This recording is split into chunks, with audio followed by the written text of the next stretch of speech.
আসসালামু আলাইকুম ওয়া রাহমাতুল্লাহি ওয়া বারাকাতুহু। ইন্নাল হামদালিল্লাহ নাহমাদুহু ওয়া নাস্তাঈনুহু ওয়া নাস্তাগফিরুহ ওয়া নাউযু বিল্লাহি মিন শুরুরি আনফুসিনা ওয়া মিন সাইয়্যাতি আমালিনা।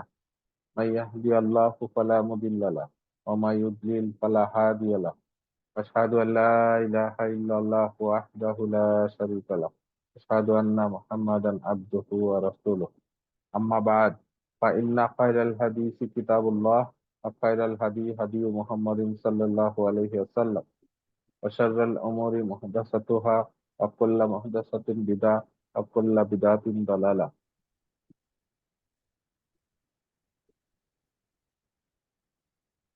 أما بعد أعوذ بالله من الشيطان الرجيم بسم الله الرحمن الرحيم.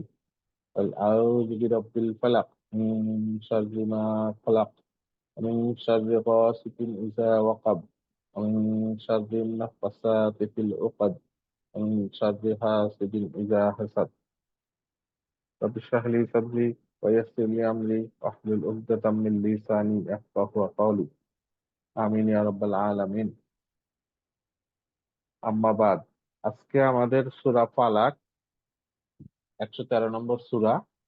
এই সূরাটা নিয়ে একটু তাদাব্বুর করব।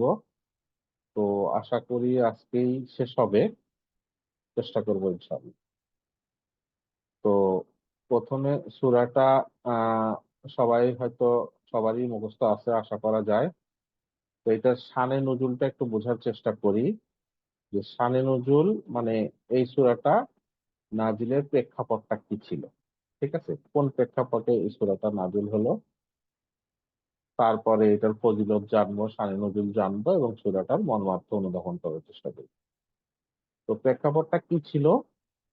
আচ্ছা, তার আগে বলি যে আল্লাহর কাছে আশ্রয় চাওয়া একটা বিষয়, আল্লাহর কাছে সাহায্য চাওয়া একটা বিষয়, আর আল্লাহর কাছে উদ্ধার চাওয়া একটা বিষয়। ঠিক আছে, তিনটা বিষয় বলছি। আশ্রয় চাওয়া, আশ্রয় চাওয়া এটাকে বলে ইস্তাআজা। ইস্তাআজা, ঠিক আছে। আর যেটা সাহায্য চাওয়া সেটা হচ্ছে ইস্তাআনা। ঠিক আছে। আর আরেকটা হচ্ছে উদ্ধার চাওয়া, সেটা হচ্ছে ইস্তাগাসা। ঠিক আছে। তো এইটা হচ্ছে ইস্তাআজা। ইস্তাআজা ওই যে আমরা বলি না আউযুবিল্লাহ নাউযুবিল্লাহ। হুম ওই যে আউযুবিল্লাহ মানে কি আশ্রয় চাই, হ্যাঁ। সেই আশ্রয় চাওয়ার সূরা কোনটা? সূরা ফালাক এবং সূরা নাস। এটা কি আশ্রয় চাওয়া? কিসের আশ্রয় চাওয়া? কিসের হতে আশ্রয় চাওয়া আর কার কাছে আশ্রয় চাওয়া? ঠিক আছে। তো আল্লাহর কাছে আশ্রয় চাওয়া এবং কি বিষয়ে আশ্রয় চাওয়া সেটা আমরা সূরাতে শিখবো। তো এই দুইটা সূরা হচ্ছে কি ইস্তাআজা সূরা, আশ্রয় চাওয়ার সূরা সূরা। তো এই সূরার শানে নজুল আর কি, হ্যাঁ। তো শানে নজুলটা হচ্ছে যে এই সূরা দুইটার সূরা ফালাক এবং সূরা নাস নাজিল হওয়ার প্রেক্ষাপটটা কি ছিল আমরা একটা হাদিসের মাধ্যমে বুঝতে পারবো। সহিহ মুসলিমের একটা হাদিস, হাদিস নম্বর 5596, হ্যাঁ। সহিহ মুসলিমের হাদিস এবং এটা বুখারীতেও আছে আর কি, হ্যাঁ। বুখারীর হাদিস নাম্বার হচ্ছে 5765। হ্যাঁ, তো মুত্তাফাকুন আলাইহ, মুত্তাফাকুন আলাইহ মানে তো জানেন তাই না, মুসলিম, সহিহ মুসলিম এবং সহিহ বুখারী দুই জায়গাতেই আছে। তো হাদিসটা আপনারা পড়ে নিবেন। আমি একটু গল্পের মতো করে বলি। একবার রসুল সাল্লাল্লাহু আলাইহি সাল্লামকে জাদু করছিল। ঠিক আছে, জাদু টোনা করছিল। তো জাদু করছিল সেইটার বিষয়ে একটা হাদিস, সেই হাদিসের বেসিসে আমরা বুঝতে পারবো এই সূরাটা নাজিল হওয়ার প্রেক্ষাপট। তো একবার এরকম জাদু করছে, তখন জাদুটা কে করছে? জাদু করছে হচ্ছে লাবিব। লাবিব নামের একজন আহ এক ইহুদির দোসর আর কি, হ্যাঁ। ইহুদির দোসর এবং সে মুনাফিক। তার নাম হচ্ছে লাবিব ইবনু আসাম। ঠিক আছে। তো সে এক ইহুদি সম্প্রদায়ের ধরেন আহ, দোসর আর কি, হ্যাঁ? এবং সে ছিল মুনাফিক। তো সেই মেনলি জাদুটা করছিল। তো যখন জাদু করছে রসুলাম অনেক দুর্বল হয়ে পড়ছিল এবং অনেক কিছু ভুলে যাচ্ছিল। ভুলে যাচ্ছিল কিরকম, মানে ওই ভুলে যাওয়া না যে একটা কাজ করে নাই কিন্তু মনে হচ্ছিল যে করছে, হ্যাঁ। ভুলে গেছে, একটা কাজ করে নাই কিন্তু মনে হচ্ছে করছে। আবার একটা কাজ করছে কিন্তু মনে হচ্ছে করে নাই, এই টাইপের ভুল হচ্ছিল। কিন্তু এমনি ওহী নাজিল হওয়া, ওহীর মুখস্থ থাকা ওগুলাই অসুবিধা হচ্ছিল না। আর কি শরীর দুর্বল হয়ে যাচ্ছে। তো এই অবস্থায় তখন রাসূলুল্লাহ সাল্লাল্লাহু আলাইহি ওয়াসাল্লাম আল্লাহর কাছে দোয়া করলো, হ্যাঁ, যে সেই দোয়ার ফল হিসেবে আয়েশা রাদিয়াল্লাহু আনহা বর্ণিত, দোয়ার ফল হিসেবে কি আসলো? ফেরেশতা চলে আসলো, হ্যাঁ? ২ জন ফেরেশতা আসলো মানুষের রূপ নিয়ে। তো মানুষের রূপ নিয়ে আসলো, স্বপ্নে আসলো, হ্যাঁ? রাসূল সাল্লাল্লাহু আলাইহি ওয়াসাল্লাম স্বপ্নে দেখছে এবং সেইটা আয়েশা রাদিয়াল্লাহু আনহার কাছে বর্ণনা করতেছে যে ২ ফেরেশতা মানুষের রূপ নিয়ে আসলো, একজন মাথার কাছে বসলো, আরেকজন পায়ের কাছে বসলো। মাথার কাছের লোক বলতেছে অপর ফেরেশতাকে, যারা মানুষের রূপ নিয়েছিল, বলতেছে যে, "ইনার কি হইছে?"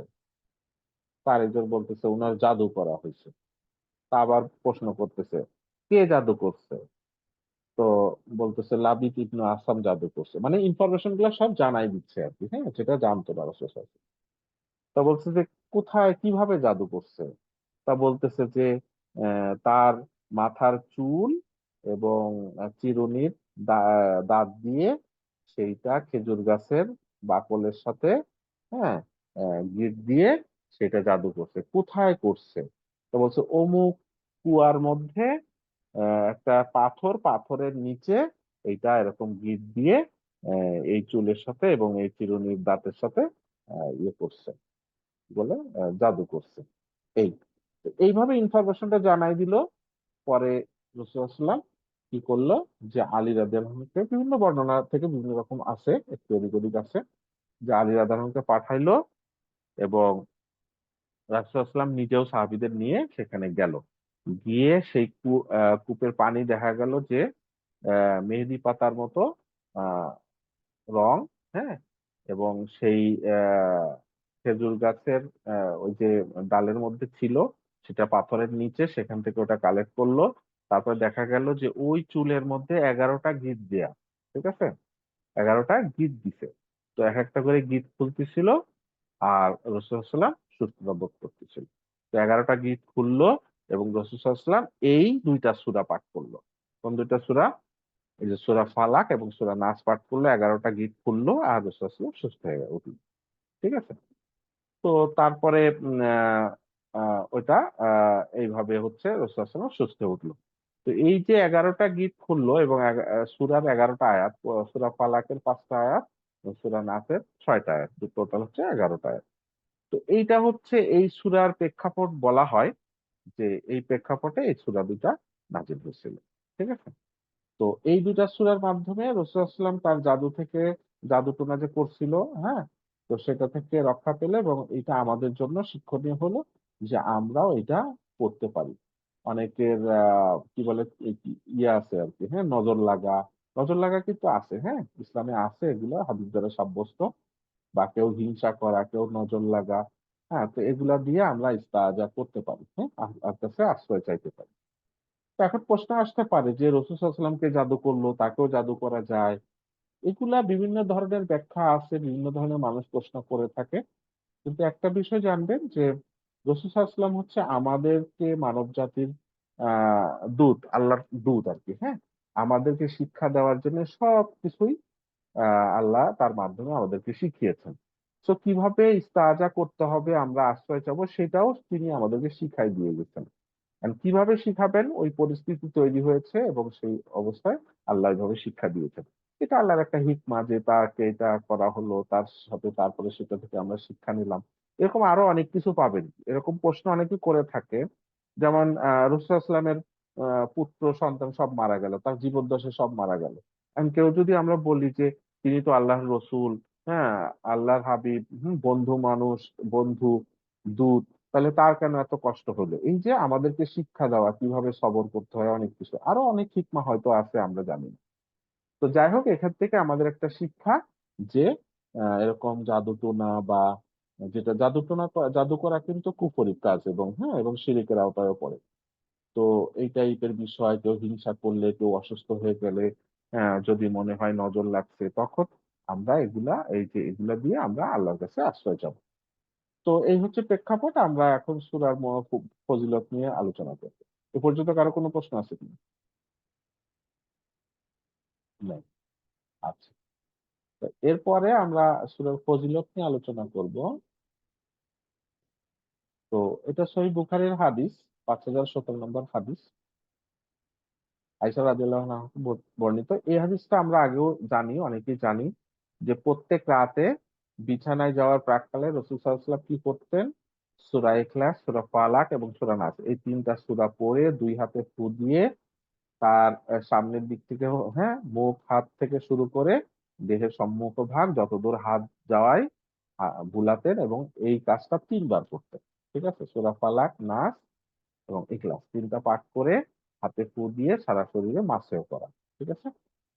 তো এই কাজটা আমরা করতে পারি এবং এটা রাসূলুল্লাহ সাল্লাল্লাহু আলাইহি ওয়াসাল্লামের আমল আমাদেরকেও শিখিয়েছেন। তো এটা একটা ফজিলত যে আমরা এটা করে করতে পারি। আরেকটা কি সহিহ মুসলিমের একটা হাদিস দেখেন যে রাসূলুল্লাহ সাল্লাম এটাও করতেন যে পরিবারের কেউ যদি অসুস্থ হইতো, ঠিক আছে? কেউ যদি অসুস্থ হইতো, আমাদেরও এরকম আছে ঠান্ডা লাগা, জ্বর, বিভিন্ন অসুস্থতা আসে। তো তার পরিবারের কেউ অসুস্থ হলে তখন তিনি এই ২ টা সূরা পড়ে ফু দিতেন। ঠিক আছে? তো উম এটা রাসূলুল্লাহ সাল্লাল্লাহু আলাইহি ওয়াসাল্লাম নিজেও করতেন, হ্যাঁ, পরিবারের জন্যও করতেন এবং তার শেষ জীবনেও এটা এই আমলটা ছিল। সো আমরা এটা করতে পারি। আমরা নিজেরাই করতে পারি। নিজেরটা নিজে করতে পারি। পরিবারের আরেকজনের জন্য করতে পারি। বাচ্চার জন্য করতে পারি। নিজে পড়ে বাচ্চাকে তো দিয়ে দিলাম। এটা করতে পারি।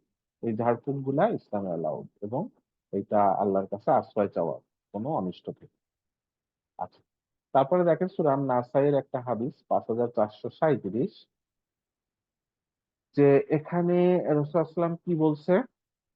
যে এক সাহাবী বলতেছে যে আমি রাসূল সাল্লাল্লাহু আলাইহি ওয়াসাল্লামের সাথে ছিলাম। হ্যাঁ? আ তিনি হচ্ছে উকবা বিন আমির। তো বলতেছে রাসূল সাল্লাল্লাহু আলাইহি ওয়াসাল্লাম বলল যে, "হে উকবা" আ বলতেছে, "বলো।" তো উকবা রাদিয়াল্লাহু আনহু বলতেছে, "আমি কি বলবো?" তো তিনি বলতেছে যে, "তুমি বলো।" তো বলছে, "কি বলবো?" তো বলছে, "তুমি" অ্যা আবারও বলতেছে যে, আ "হে উকবা আমি কি বলবো?" বারবার যখন বলতেছে, তখন বলতেছে যে, "তুমি এই যে কুল আউযু বিরাব্বিল ফালাক, হ্যাঁ? অ্যা এইটা পড়বা এবং কি কুল আউযু বিরাব্বিন নাস, তাই না? এই ২ টা পড়বা এবং এইটার চেয়ে আশ্রয় চাওয়ার আর এর চেয়ে উত্তম কিছু আর নাই। ঠিক আছে? অ্যা এ মানে প্রার্থনা করা বা আশ্রয় চাওয়া এর চেয়ে ভালো কিছু আর নাই। এই টাইপের বলছে আরকি, হ্যাঁ? তো আমরা আল্লাহর কাছে আশ্রয় চাওয়ার জন্যে এই ২ টা সূরা এটা হচ্ছে বেস্ট হিসেবে আ চিন্তা করতে পারি হাদিস দ্বারা সাব্যস্ত। তো এরপরে আরেকটা ফজিলত দেখেন যে নামাজের শেষে আমরা যে আ ৫ ওয়াক্ত সালাত পড়ি, সলাতের শেষে এই ২ টা সূরা এবং ইখলাস সহ আমরা এগুলা পড়তে পারি। ঠিক আছে? এগুলা হচ্ছে নামাজ শেষে যে জিকির আজকাল করি আমরা অনেকেই, তো এর মধ্যে এটাও আছে। অনেকেই হয়তো করেন। তো এটা যারা জানেন না জেনে নেন যে সলাত শেষে আ এমনি তো অনেক আছেন, হ্যাঁ? আস্তাগফিরুল্লাহ ৩ বার পড়ি। তারপরে সুবহানাল্লাহ, আলহামদুলিল্লাহ, হ্যাঁ? আল্লাহু আকবার এগুলো ৩৩ বার করে পড়ি। তারপরে ১০০ বার কুরাই, হুম? তারপরে কি করি আরো অনেক আছে আরকি, হ্যাঁ? তাসবিহ আছে। এবং এর মধ্যে এইটাও আছে যে আ ইখলাস, ফালাক, নাস এগুলা পড়া। ঠিক আছে? আচ্ছা। এরপরে দেখেন এটা আমরা সূরা ইখলাসের সময় বলছিলাম যে সন্ধ্যায় এবং সকালে সূরা ইখলাস, ফালাক, নাস এই ৩ টা ৩ বার করে পড়া। এতে কি হবে? যাবতীয় অনিষ্ট থেকে রক্ষা পাওয়া যাবে। কে বলছে? রাসূল সাল্লাল্লাহু আলাইহি ওয়াসাল্লাম বলছেন। তো এটা আমরা সকাল বিকাল আ ইচ্ছা করলে আমল করতে পারি।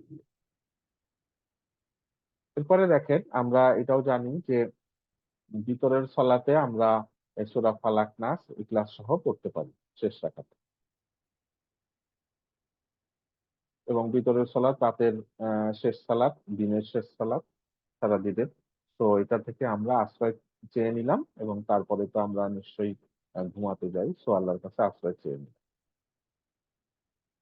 তো এই নামকরণ, এই সূরাটার নামকরণ কেন ফালাক হলো, তো এটা আমরা সূরা যখন বিশ্লেষণ করতে যাচ্ছি তখন চলে আসবে ইনশাল্লাহ। এই সূরার মধ্যেই চলে আসবে ফালাক নামটা কেন আসলো। আচ্ছা, এই পর্যন্ত আমরা ফজিলত বললাম, আরো অনেক কিছু আছে, কম বেশি আছে। তো যাই হোক, মোটামুটি মেজর গুলা বলছি। এই পর্যন্ত কারো প্রশ্ন থাকলে বলতে পারেন, আদারওয়াইজ আমরা বিশ্লেষণে চলে যাই। আচ্ছা, তাহলে আমরা প্রথমে দেখি যে কুল আউযু বিরাব্বিল ফালাক। আমি একটু ভেঙে ভেঙে পড়লাম, ঠিক আছে। কুল আউযু বিরাব্বিল ফালাক। আচ্ছা, প্রথমে তাহলে কি হলো কুল, তাহলে কুল অর্থ কি আসতেছে? আমার সাথে যোগ, বলো। বলো। তাহলে কে কাকে জি। বলবে? কে কাকে বলতেছে? কে কাকে আল্লাহ বলতেছে? তাআলা রাসূলুল্লাহ সাল্লাল্লাহু আলাইহি সাল্লামকে বলতেছেন। বলতেছে, হ্যাঁ। কোল মানে হচ্ছে বলো, আমি আর ভেঙে দেখাইলাম না। কোল অর্থ বলো। আল্লাহ রাসূল সাল্লাল্লাহু আলাইহি সাল্লামকে বলতেছে তুমি বলো, কি বলো? এই যে বাকি কথাটা পুরাটা, আউযু বিরাব্বিল ফালাক মিন শাররি মা খালাক ওয়া মিন শাররি গাসিকিন ইযা ওয়াকাব ওয়া মিন শাররি নাফাসাতি ফিল উকাদ ওয়া মিন শাররি হাসিদিন ইযা হাসাদ। একটু শুনে রাখেন, এই যে আউযু থেকে পুরাটা একটা বাক্য, ঠিক আছে, একটা বাক্য। বা কুল থেকেও একটা বাক্য, কুল তারপরে কি বাকিটা হচ্ছে মাফুল বিহি। সো পুরাটা একটা বাক্য, এই 5টা আয়াত মিলে একটা বাক্য, ঠিক আছে। আমি বোধহয় এর আগে বলছি যে একটা আয়াতের মধ্যে অনেকগুলা বাক্য থাকতে পারে, আবার অনেকগুলা আয়াত মিলে একটা বাক্য হতে পারে। তাহলে এখানে 5টা আয়াত মিলে একটা বাক্য হচ্ছে আর কি, হ্যাঁ। আচ্ছা, তাহলে কি আল্লাহ রসূল সাল্লাল্লাহু আলাইহি ওয়াসাল্লামকে বললো যে তুমি এটা বলো, অথবা তুমি এটা বলে দাও অন্যদেরকে, ঠিক আছে, এটা আসতে পারে। আবার আমরা যখন পড়তেছি তখন আপনি চিন্তা করবেন, আমাকে আল্লাহ বলছে যে তুমি বলো, ঠিক আছে, তা তুমি অন্যদেরকে বলে দাও। এই থিঙ্কিংটাও আপনি নিতে পারছেন। ওকে, এখন কি বলবো? আউযু। প্রথমে আসেন আউযু। আউযু অর্থ কি বলেন, কে পারবেন? আশ্রয় চাওয়া। আশ্রয় চাওয়া, কে আশ্রয় চাচ্ছে? আর রাসূলুল্লাহ সাল্লাল্লাহু আলাইহি সাল্লাম। হ্যাঁ, এখানে না, আপনি শাব্দিক অর্থেই বলেন যে আউযু অর্থ কি। সে আশ্রয় চায় আমি না, আশ্রয় চাচ্ছি। আমি এটা শুনতে পাচ্ছি, ঠিক আমি আছে। আশ্রয় চাচ্ছি। হ্যাঁ, আউযু অর্থ কি, আমি আশ্রয় চাচ্ছি। এখানে রুট ওয়ার্ড কি আইন ওয়া জাল, তাই তো? আইন ওয়া तो ऐसे জাল। হ্যাঁ, বলেন। आज बस चले बात ही खाई। হুম হুম।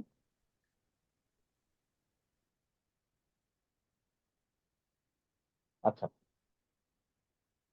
এখানে রুট ওয়ার্ড কি আউযু, আইন ওয়া জাল, ঠিক আছে। আওয়াজা, ঠিক আছে, আওয়াজা।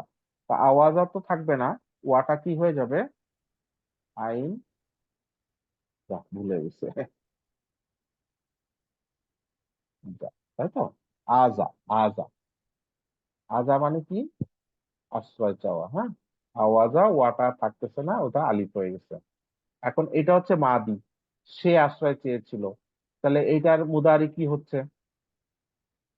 আজা, বলেন। এটা থেকে আসেন, আজা হুম। ইয়া উজু, তাই তো, ইয়া। ইয়া উহুতু। হ্যাঁ, ইয়া ইয়া। উহুতু। হ্যাঁ, ইয়া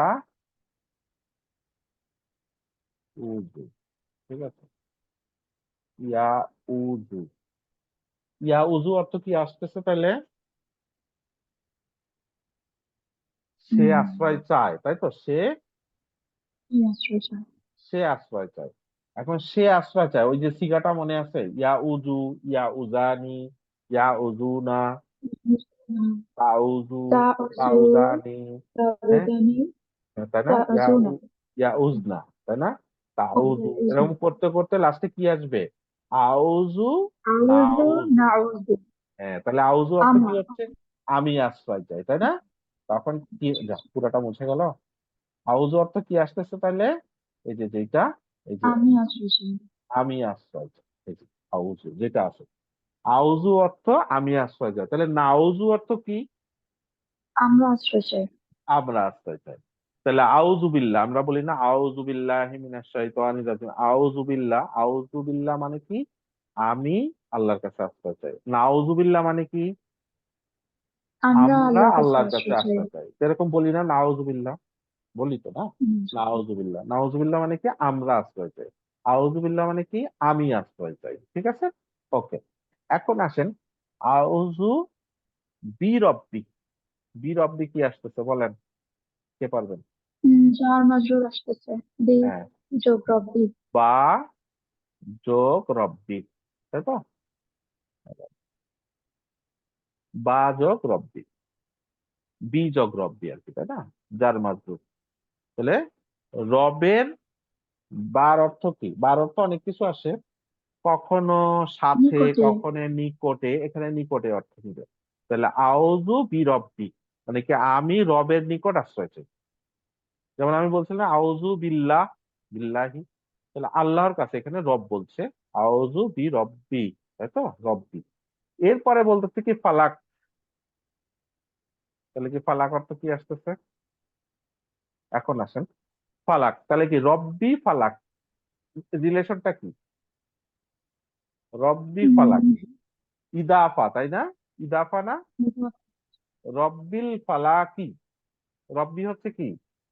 লাইট, আর ফালাকি এটা হচ্ছে কি? দুইটাই মুদফ মুদফিলাই, তাই না? ইদাফা। ঠিক আছে, মুদাফ। বুঝেন নাই বোধহয় নাকি? বি রব্বিল না স্যার, ফালাক, বুঝেছি। বোঝা গেছে। তাহলে বুঝেছি এখন স্যার। আসেন না, ফালাক অর্থ। বুঝেছি। এখন আসেন ফালাক অর্থ কি? মানে ফালাকের রবের নিকট আমি আশ্রয় চাচ্ছি। এখন আসেন ফালাক শব্দ অর্থ কি? ফালাক কে বলবেন বলেন? জানেন তো, ট্রান্সলেশন তো অনেকেই জানেন, তারপরে একটু বলেন দেখি ফালাক অর্থ কি? স্যার বিদীর্ণকারী, বিদীর্ণকারী মানে যা বিধি, বিদীর্ণ করে, বিদীর্ণ করে কি রকম সেটা? মানে ইটা বিদীর্ণ করে আর কি, মানে রাতকে বিদীর্ণ করে ই আসে, দিন আসে, এরকম টাইপ। হ্যাঁ ঠিক আছে। এমনি অনুবাদে লেখছে কি? আমি প্রভাতের রব, তাই না? এটাকে লেখছে কি? সকালের রব। তো আসলে আসলে অনুবাদ দিয়ে তো ওইভাবে ফিল করা যায় না। এভাবে চিন্তা করেন, এটা হচ্ছে ফা লাম কফ, ফালাক। ঠিক আছে, ফালাক থেকে ফালাকুন। ঠিক আছে, ফালাক অর্থ হচ্ছে বিদীর্ণ করা। বিদীর্ণ অনেক সময় অনেকের কাছে কঠিন লাগতে পারে ভাষাটা। এটা হচ্ছে ফেটে বের হয়ে আসা। ধরেন আপনি একটা, এটা ডিকশনারিতে এইভাবেই লিখছে দেখবেন, যে একটা বীজ যদি আপনি মাটির ভিতরে পুঁতেন, দিয়ে পানি দিলেন, মাটির নিচে রাখলেন, এটা সিমের বিচি বা একটা কাঁঠালের বিচি বা একটা আমের বিচি, হ্যাঁ? তো সেটা থেকে কি হয়? মাটি ভেদ করে গাছ বের হয়ে আসে, তাই না? বীজটা বের নাও হইতে পারে, কখনো কখনো বের হয় কোনো কোনো গাছে, বাট গাছটা তো বের হয়ে আসে মাটির নিচ থেকে। এই যে ফেটে বের হয়ে আসা, এটা হচ্ছে বিভিন্ন হয়ে বের হয়ে আসা। ঠিক আছে, তো এখন এই ফেটে বের হয়ে কি কে আসে? এখানে যে বীজই বের হইতে হবে এমন না, যে কোনো গাছ বের হয়ে আসে। হুম, আর কি বের হয়ে আসে? যেমন আপনার আহ একটা বাচ্চা ভূমিষ্ঠ হয়, তাই না? যে ইয়ের ভিতরে জরায়ুর মধ্যে থাকে, সেখান থেকেও সে ফেটে বের হয়ে আসে, তাই না? জরায়ুটার পানি থাকে, পানিটা ফেটে বের হয়ে আসে, এটাও একটা ফেটে বের হয়ে আসা। আপনি যদি বলেন বিদীর্ণ হওয়া হইলো। আচ্ছা, আরো কি কি আছে? এরকম দেখবেন সকল জীব গাছপালা সবকিছু এবং মাখলুকের সবকিছু দেখবেন ফেটে বের হয়ে আসে। আপনি যদি একটা ঝর্ণার কথাও চিন্তা করেন, ঝর্ণা, ঝর্ণা তো বুঝেন, পানি যে পানি বের হয়ে আসে, ওইটাও দেখবেন কোনো একটা সিস্টেমে ফেটে বের হয়ে আসে। ঠিক আছে, এই যে ফেটে বা চিরে বের হয়ে আসা, ঠিক আছে, চিরে বের হয়ে আসা, গোপন থেকে প্রকাশ্যে বের হয়ে আসা, ঠিক আছে, এবং সেইটা ধরেন গুপ্ত অবস্থায় ছিল, সেখান থেকে বের হয়ে আসা, প্রকাশ্যে চলে আসা, এইটাই হচ্ছে ফালাক।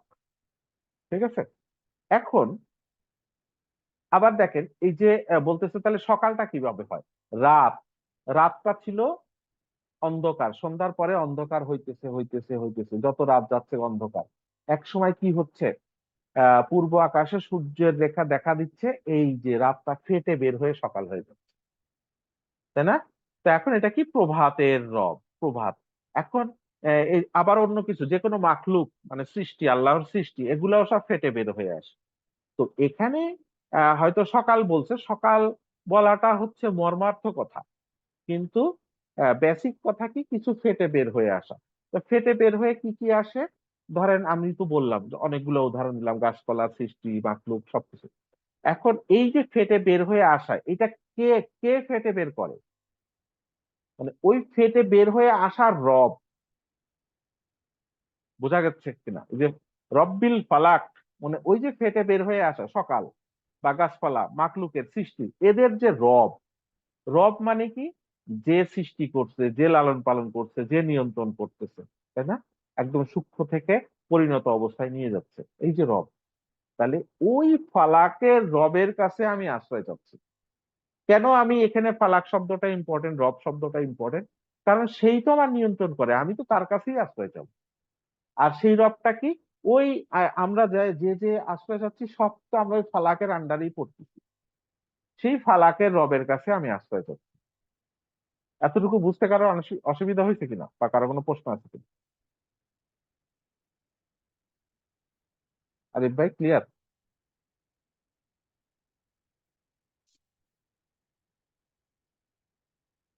আপনারা কি আছেন আমার সাথে? জি স্যার, ক্লিয়ার। কঠিন করে ফেললাম না তো নাকি? মানে ফালাক না মানে স্যার, ঠিক হচ্ছে, আছে। বুঝছেন তো নাকি? ফালাক মানে হয়তো আমরা জি। প্রভাত বলতেছি, এটা একটা মর্ম কথা আর কি, হ্যাঁ। কিন্তু আসলে ফালাকটা, এই প্রভাতটা কিভাবে আসে? এইভাবে যে রাত বিদীর্ণ হয়ে রাত থেকে সকালটা বের হয়ে আসে। এখন এইখান থেকে আরেকটা থিঙ্কিং নেন, যে এই যে ফেটে বের হয়ে আসা, এই যে সকাল হওয়া, তার মানে কি খারাপ থেকে ভালো আসতেছে? কথাটা বুঝেন। যদি আপনি প্রভাত বলেন, প্রভাত মানে কি? মানে রাতের অন্ধকার ছিল, অন্ধকার তো কেউই পছন্দ করে না, আমাদেরকে সেখানে আলো জ্বালাইতে হয়। তার মানে সেটা আমরা চাচ্ছি না, সেটা থেকে ভালোর দিকে আসতেছি। এই যে ভালোর দিক নিয়ে আসে, তার রব, ঠিক আছে?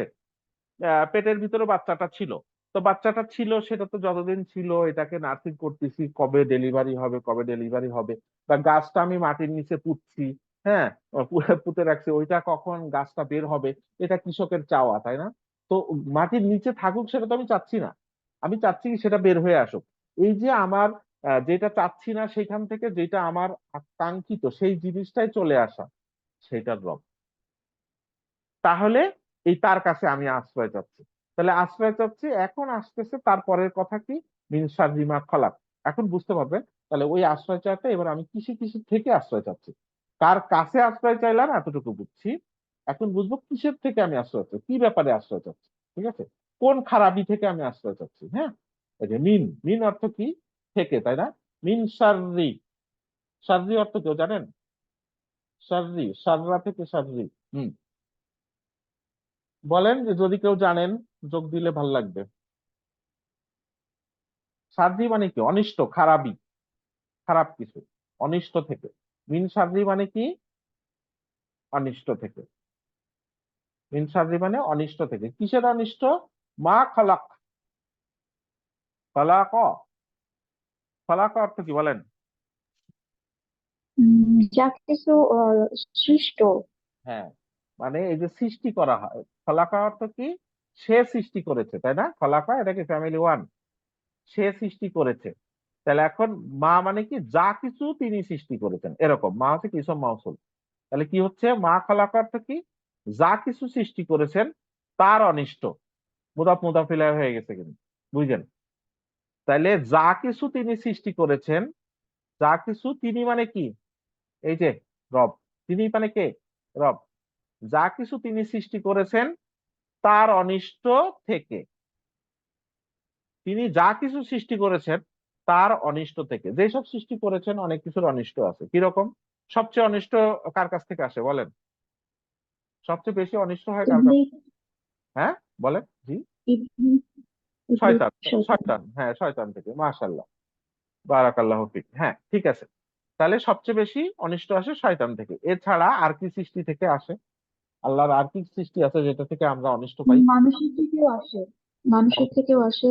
আর ওনার সৃষ্ট যে কোনো হিংস্র প্রাণী থেকে আসে। হ্যাঁ, আমাদের নিজেদের দ্বারাও আমাদের নিজেদের অনিষ্ট হয়ে যায়। হ্যাঁ, ভালো বলছেন, মাশাআল্লাহ। এইভাবে চিন্তা করা শিখেন, ঠিক আছে?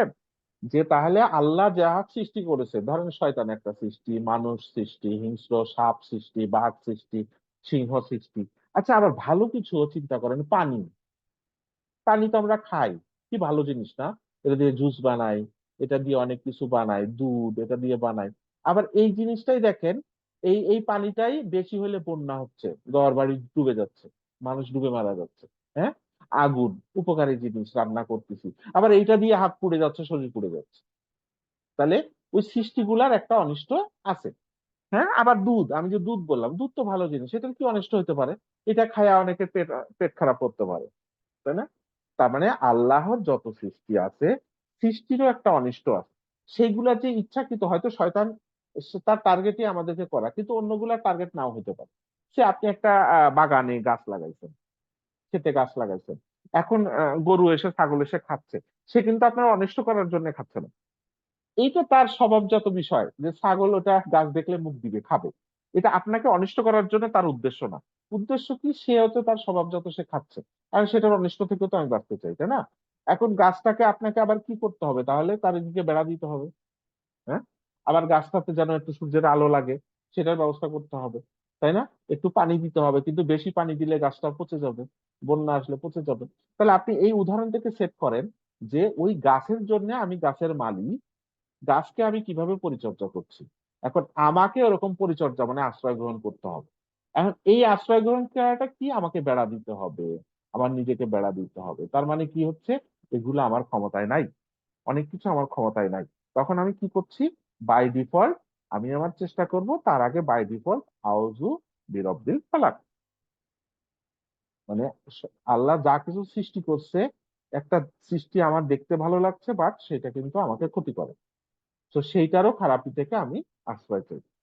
বুঝতে পারছেন এই পর্যন্ত? দ্বিতীয় আয়াতটা বুঝতে পারছেন সবাই? বোরিং হয়ে আলহামদুলিল্লাহ স্যার। বোরিং হয়ে যাচ্ছে? আচ্ছা, তাহলে আহ, এই যে দ্বিতীয় আয়াতটা, তাহলে কি বাক্যটা কি আসতেছে, আউযু আউযু বিরব্বিল ফালাক মিন শাররি মা খালাক। হ্যাঁ, মানে আমি ফালাকের রব, তার কাছে আশ্রয় যাচ্ছি, তিনি যা সৃষ্টি করছেন তার অনিষ্ট থেকে, তার খারাপি থেকে। তো এখন তার খারাপি থেকে তাহলে তো সবকিছু চলে আসছে, এক কথায় তো শেষ। সূরার বাকি অংশে কি থাকবে, বাকি অংশে কি, এই যে তিনি যে সৃষ্টি করেছে তার খারাপি হতে, ওই সৃষ্টি করার তিনটা জিনিস এখানে উল্লেখ, আর বাকিগুলা বাই ডিফল্ট ও দ্বিতীয় আয়াতে রয়ে গেছে। তিনটা জিনিস স্পেসিফিক্যালি পরের তিনটাতে বলছে, ওয়া ওয়া দিয়ে। অমিন শাররি, একটা হচ্ছে গসিকিন, আর একটা কি অমিন শাররি নাফাসাতি, আর একটা কি অমিন শাররি হাসিদিন। তা বুঝতে পারছেন কিন্তু? তাহলে এই যে যা কিছু আল্লাহ সৃষ্টি করছেন তার খারাপি হতে আমি আশ্রয় চাই, সেই খারাপের তিনটা জিনিস বলছে, এই তিনটা জিনিস হতে আমি আশ্রয় চাই। এবং এই তিনটার হচ্ছে কি, এই যে বৈশিষ্ট্য, এই যে গসিকিন সেটার একটা ক্যারেক্টার, নাফাসাতি সেটার একটা ক্যারেক্টার, হাসিদিন সেটার একটা ক্যারেক্টার। ক্যারেক্টার মানে হচ্ছে একটু একটু ডেসক্রিপটিভ আর কি, যে ওইটা হতে মিনসারদি, ওইটার খারাপি হতে, ওইটার খারাপি হতে, ওইটার খারাপি হতে আমি কার কাছে আশ্রয় চাই? এই যে রবের কাছে। রবটাকে ফালাকেন, মানে স্ট্রাকচার তো বোঝা গেল মানে সূরার স্ট্রাকচার, এটা হচ্ছে সূরার স্ট্রাকচার। তাহলে এখন আসেন তৃতীয় আয়াতে, ওয়া, ওয়া অর্থ কি, এবং, এবং মানে কি, এই যে আমি এইটা হতে আশ্রয় চাই, এবং, এবং কি হতে আশ্রয় চাই, মিন শাররি অনিষ্ট হতে, কার অনিষ্ট হতে, গসিকিনের অনিষ্ট হতে। এখন গসিকিন মানে কি বলেন, গসিকিন অর্থ কি বলেন? গসিকিনের অনিষ্ট হতে আমি আশ্রয় চাই, গসিকিন অর্থ কি? গসিকিন, রাতের অন্ধকার। হ্যাঁ, রাতের অন্ধকার। গসিকিন অর্থ কি, অন্ধকার, মানে রাত বা অন্ধকার। ঠিক আছে, রাত মানে কি না, ঠিক আসলে অন্ধকার, অন্ধকারের অনিষ্ট হতে। ঠিক আছে, ইজা ওয়াকাব, যখন, এটা কি, এটার আগমন, এটার আগমন হয়, বা এটা অন্ধকারাচ্ছন্নতা বাড়তে থাকে, আগত হয় যখন। তো যখন সূর্যটা ডুবে যায়, ঠিক আছে, সূর্যটা ডুবে যায় মাগরিবের সময়, সূর্যটা ডুবে যায়, ওই ডুবে যাওয়াটা হচ্ছে ওয়াকাবা। ঠিক আছে, তার মানে হচ্ছে ওইটা আগত হয়, তখন ওইটার মাধ্যমেই অন্ধকারটা আগত হয় এবং সেটা আস্তে আস্তে ঘনীভূত হতে থাকে। সেই যে গসিকিন, সেইটাই হচ্ছে গসিকিন, সেইটার অনিষ্ট হতে কি চাচ্ছি, আউযু বিরব্বিল ফালাক মিন শাররি মা খালাক ওয়া মিন শাররি গাসিকিন ইজা ওয়াকাব।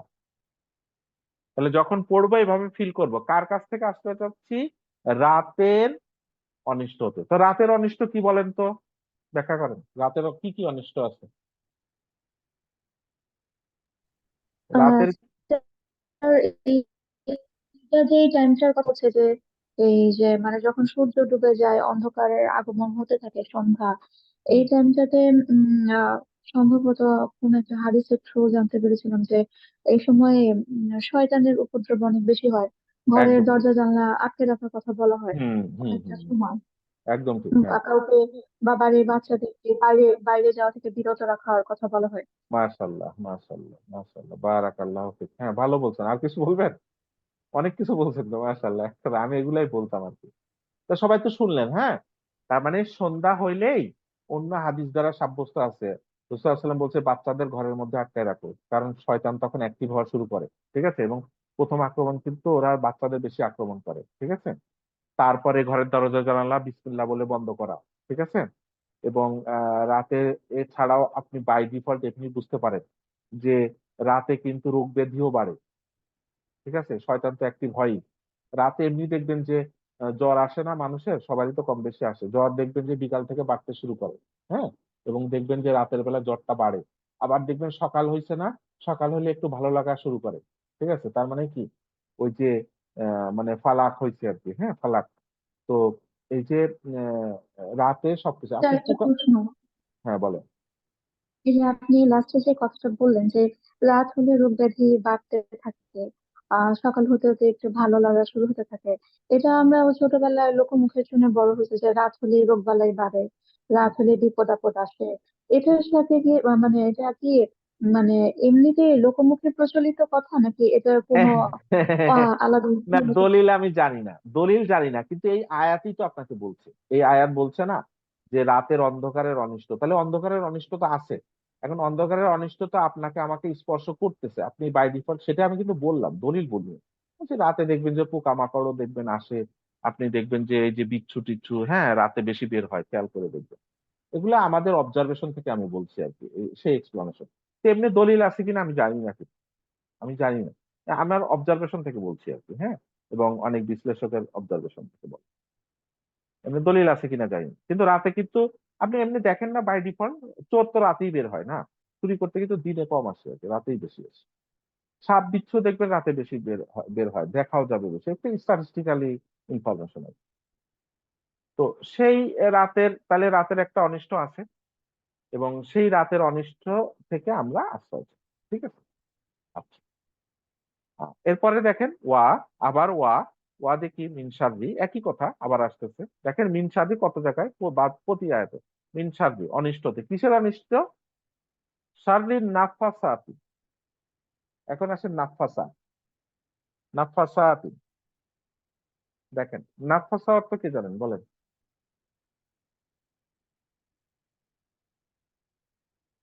নাফাসা অর্থ ওই যে শানে নজুল বলছিলাম, ওই শানে নজুলের মধ্যে এই নাফাসাটা আছে।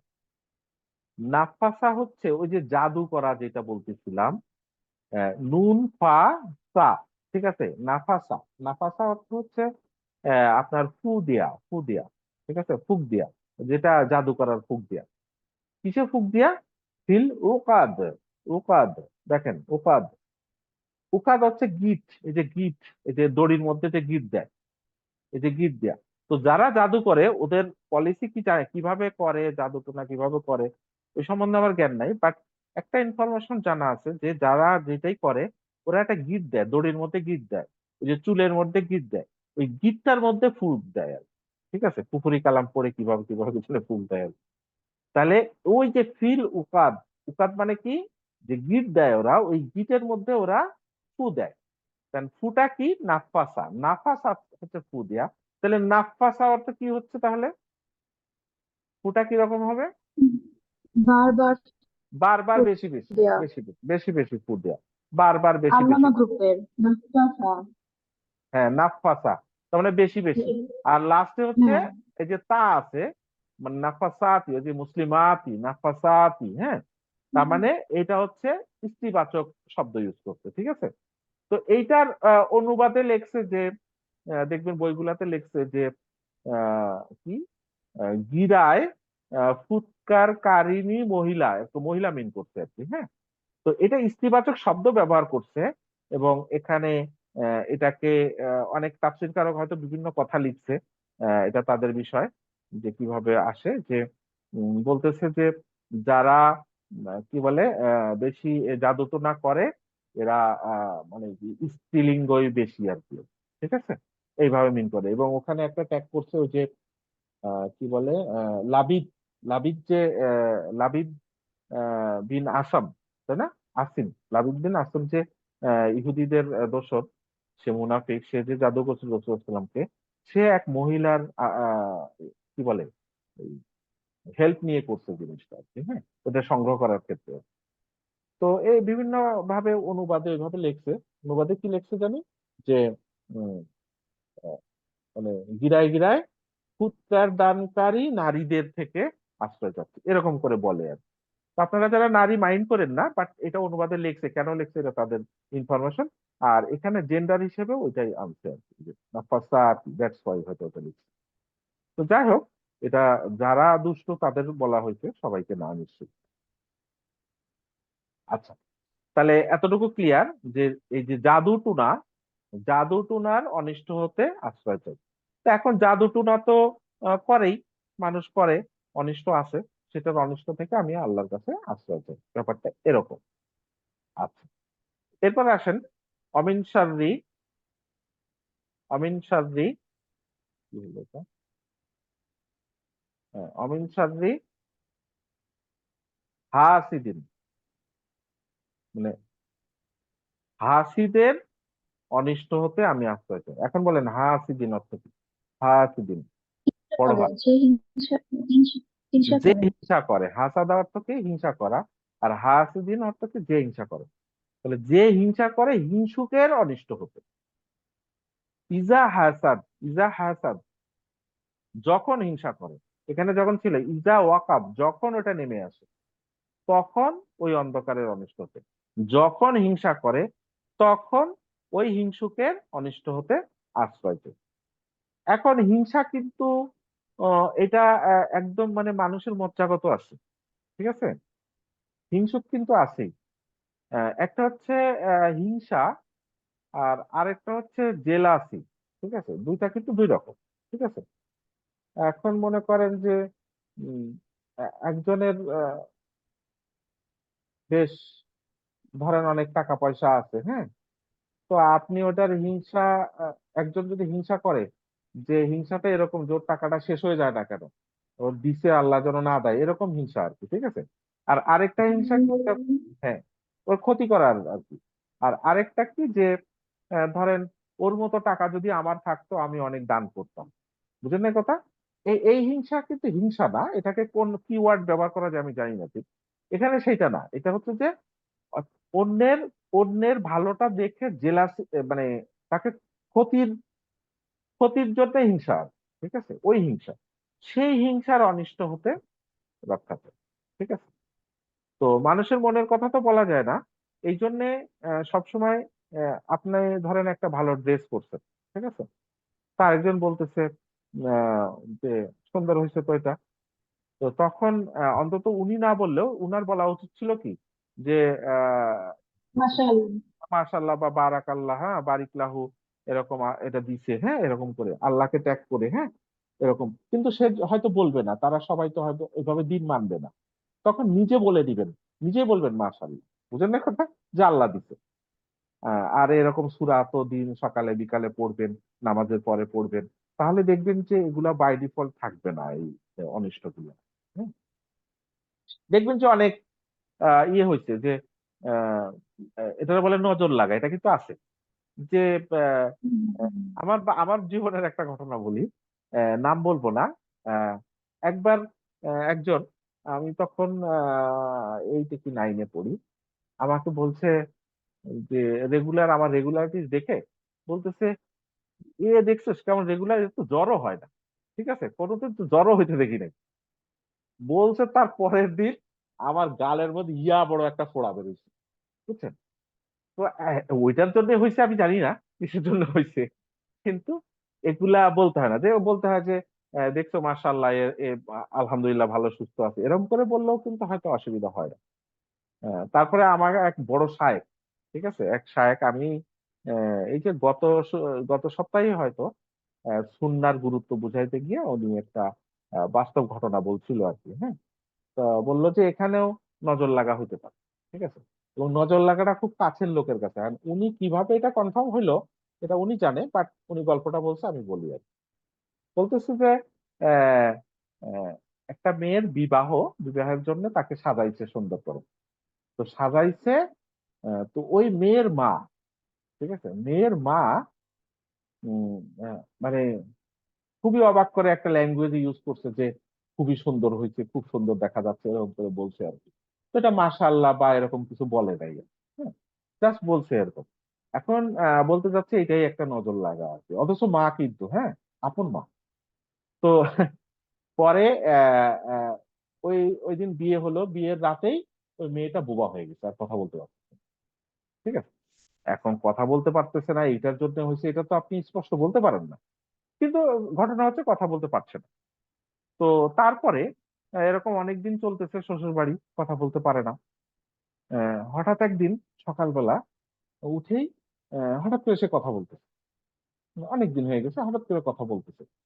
তো কথা বলতেছে এই খবর তার ভাইকে ফোন দিছে।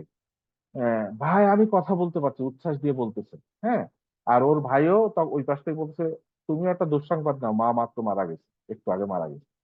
ঠিক আছে, এবং ওই যে তখন কথা বলতে পারছিল না, তখন যারা রুকিয়া করে তারা বলতেছিল যে এটা নজর লাগছে, এটা যার নজর লাগছে তার মৃত্যু না হওয়া পর্যন্ত এটা ঠিক হবে না। এরকম করে সে বলছিল। পরে ওই যে ওইভাবে যে সে কথা বলতে পারছে, আর তার ভাই ওই পাশ থেকে বলছে কিছুক্ষণ আগে তার মা মারা গেছে। তো এইভাবে ট্যাগ করছে যে এটা একটা ইয়ে ছিল, নজর লাগা ছিল। সেই হিসেবে সে কথা বলতে পারছিল। তো যাই হোক, এইটার দলিল তো ওইভাবে জাস্ট একটা ঘটনা থেকে, বাট নজর লাগা আছে, এটা বাস্তব। সুন্দর ড্রেস পরা, একটু সুন্দর দেখতে দেখা, একটু দেখতে একটা বাচ্চা দেখতে ভালো হয়েছে, এইসব জায়গাগুলা নিজেরা আমরা অন্যকে বলবো বারাকাল্লাহু বারিকলাহু, হ্যাঁ, মাশাআল্লাহ, এই টাইপের শব্দ দিয়ে, আলহামদুলিল্লাহ, হ্যাঁ, এরকম করে দিয়ে আমরা বলবো যাতে নজর না লাগে। আমার নজরও আপনার লাগতে পারে, আপনার নজরও আমার উপর লাগতে পারে, ঠিক আছে। তো এইভাবে এগুলো আমরা বলবো। একই সাথে অন্যেরা যদি আমাকে না বলে, অন্তত আমি নিজে বলে নিব এবং উনাকে শোনায় শোনায় বলবো মাশাল্লাহ, হ্যাঁ, বা বলেন মাশাল্লাহ, বলেন মাশাল্লাহ, বলেন। হ্যাঁ, আর অনেক বাচ্চারা দেখবেন যে বলতে অনেকে বলে যে হ্যাঁ তুমি তো খুব ভালো, এরকম, তখন বাচ্চারাই বলে যে মাশাল্লাহ বলেন, মাশাল্লাহ বলেন। আপনি আরব কান্ট্রিতে গেলে ওইসব বাচ্চারা কিন্তু আদায় করে নেয় এই কথাগুলো। হ্যাঁ, তো এগুলো ফ্যাক্ট। তো এই হিংসার অনিষ্ট থেকে আশ্রয় চাই। তাহলে এখন কি কি দাঁড়াইলো তাহলে? হল আউযু বি রব্বিল ফালাক মিন শাররি মা খালাক, তিনি যা সৃষ্টি করেছেন তার অনিষ্ট হতে। কি কি অনিষ্ট? অন্ধকারের, ফুকদানকারীর, এবং কি হিংসুকের। তাই তো? মোটামুটি বুঝছেন সবাই নাকি? কারো কোনো প্রশ্ন আছে কিনা? নাই? আচ্ছা, কেউ একজন একটু মানে বুঝাইয়া বলবেন কিনা যা শিখলেন এই পর্যন্ত এই সূরাটা?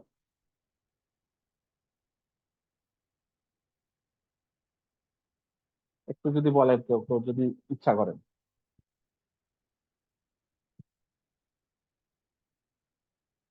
তারা মনে হচ্ছে যে একটু বলবেন 1-2 মিনিটে। আচ্ছা, আপনার মতো করে গুছায় বলা তো সম্ভব না। না, যতটুকু পারেন বলেন, মাশাআল্লাহ বলেন। আহ বিসমিল্লাহির রহমানির রহিম। উম, বলুন, আমি আশ্রয় চাচ্ছি আল্লাহর কাছে, আহ যিনি আল ফালাক। কিভাবে বলবো এটা স্যার? আপনি যেটা বললেন আচ্ছা যে ঠিক আছে, ফালাকের বিদীর্ণ রবের হয়ে কাছে। বের হয়ে আসে। জি জি। হ্যাঁ, ফালাক রবের কাছে। হ্যাঁ, তারপর মিনশান না ফালাক। আরো আশ্রয় চাচ্ছি।